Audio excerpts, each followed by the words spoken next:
Hi everyone, I hope you're doing well. Somebody recently wrote me at Life by Chloe, and their question I felt was very relevant and I wanted to share it with all of you. So they basically gave me the gist of their story. I'm speaking to you directly. It's incredible what you've been through, and pulmonary hypertension is literally just one piece of the puzzle. First thing I want to say is you are amazing. So the question is, my doctor, who I really do like and have faith in, has had me on extreme fluid restriction since my diagnosis. I take 80 milligrams of Lasix twice a day, and I was told to have less than 2 liters of fluid a day. That's not just the liquid I drink, but any fluid found in food, especially in fruits and melons. My cardiologist says he wants me in a constant state of borderline dehydration because I take sildenafil, and it only works properly if you are in that foggy brain. And there's literally no elasticity to my skin. After losing all that weight, I really need my skin to have elasticity, but it's dry and flaky and itchy. I just figured this is the way it has to be if I want to continue to live. But hearing you say you were able to get off diuretics and that you consume so much water every day, it really has me wondering. Were your doctors doubtful about you wanting to get off diuretics and consume a lot of fluids, or do they encourage that? Any advice would be really appreciated. Thanks so much for all the inspiration. The first thing I want to say before anything, which I say all the time and I just have to keep repeating, is that I'm not a doctor, I'm not a nutritionist, and this is not even really me giving you advice because I don't know your situation. Everybody is different. All I can ever do is share with you what I've been through and what I've done, and my hope is that it can be of help to you. So I want to start by recounting a little story. If you hear weird noises, by the way, it's my chair. It just will not stop creaking. So please excuse my chair. But I want to recount the story of being in pulmonary therapy. I was in heart failure. I had come home. I'd been told the exact same thing, limit your fluid. I was on Lasix in the beginning.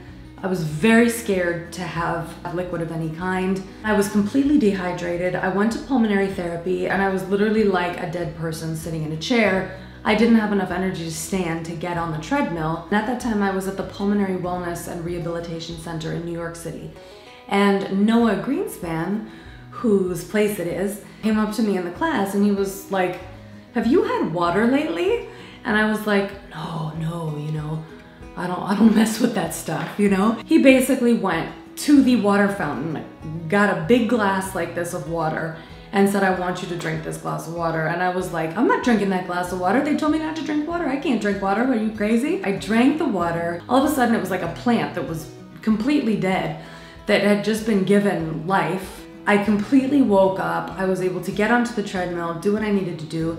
And the reason I'm telling you this story is because I was so scared of fluid and I had no idea that I was completely dehydrated and that was not necessarily helping me. I was on Lasix in the beginning, I'd say for probably about a month.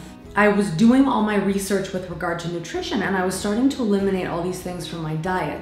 And what I found is that when I eliminated salt completely, I mean food of course has sodium in it, but I eliminated actual salt. I eliminated sugar. I even eliminated fruits. For the first 9 months that I got home, I didn't have any fruits. So I wasn't having that form of sugar. I eliminated caffeine, salt, sugar, all animal products, alcohol. I was living off of basically vegetables, grains, and beans, and drinking water. And I also was drinking a ton of green juice. Pulmonary therapy gave me the ability to kind of go home and experiment with fluid. So I would drink, and I was on Lasix at first, and as I was transitioning over to this new food regimen and I was eliminating all of these things that essentially hold the water in your body, the sugar, the salt, all of this keeps the water in. So I made these nutritional changes while on the Lasix, and then I slowly started decreasing the Lasix, and I was noticing that I wasn't retaining any water. It was all flowing very easily. I finally just completely removed Lasix. I do think that had I continued to consume salt and consume sugar and consume foods that were inflammatory and all the rest of it,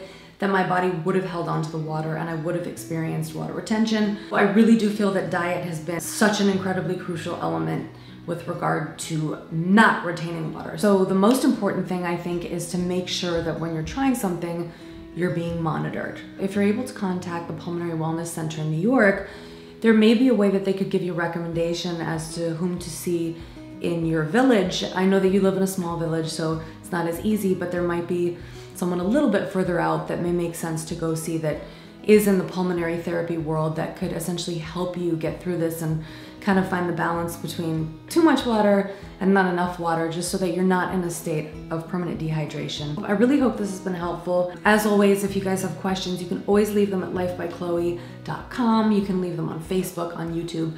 I post these videos all over the place. And that's it. I'm gonna be posting a lot more Q&A videos. Thanks so much for watching, and I will see you soon.